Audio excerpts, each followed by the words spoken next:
感冒还好。来，以后应该叫黄建莹帮我回答就好了。有评论认为说，这是立委补选之后是你们白色的力量走下坡，你是因此想要做一些更动吗？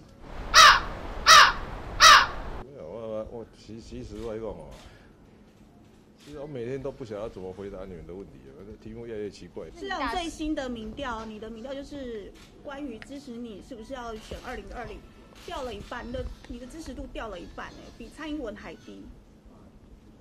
什么？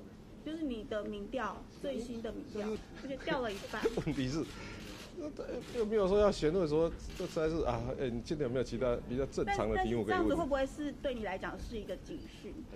就是你的支持度的。我跟你讲哦，我也无讲要算，为什么每天在问我这个很奇怪的题目？但是你愿意吗？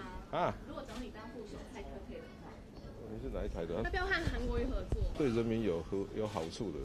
不要说台湾在不同个人之间、不同政党之间，是在两岸之间，我态度都是一样嘛。所以如果大家把人民的福祉摆在最前面，那其实这很多事情都很好谈的。所以你自己也觉得？是让最新的民调，你的民调就是关于支持你是不是要选2020，掉了一半，你的支持度掉了一半，比蔡英文还低。什么？就是你的民调最新的民调。因为之前美丽岛的电子报的民调通常都是你还不错，但是首次你落在小英之后，会不会有点抵触？而且掉了一半。问题是，又没有说要选，为什么这实在是啊？你今天有没有其他比较正常的题目可以问？这样子会不会是对你来讲是一个警讯？就是你的支持度的。我跟你讲哦，我也无讲要算，为什么每天在问我这个很奇怪的题目？但是你愿意吗？啊？如果找你当副手，蔡科配的话，你是哪一台的？他没看过你啊？现在有白绿还有合作的可能啊，白绿还有合作的可能。不是啊，是这样的哦，合作就是这样的。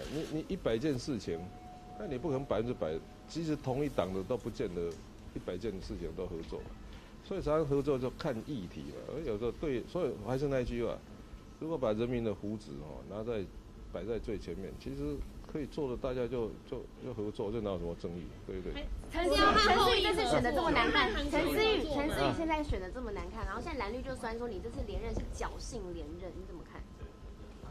其实人活在世界上，每一天有时候想起来也是侥幸，你知道吗？所以要不要和韩国瑜合作？不是的啊，这个一样嘛，合作就说合作一样嘛。如果是对人民有好处的。不要说台湾在不同个人之间、不同政党之间，是在两岸之间，我态度都是一样嘛。所以如果大家把人民的福祉摆在最前面，那其实这很多事情都很好谈的。所以你自己也觉得？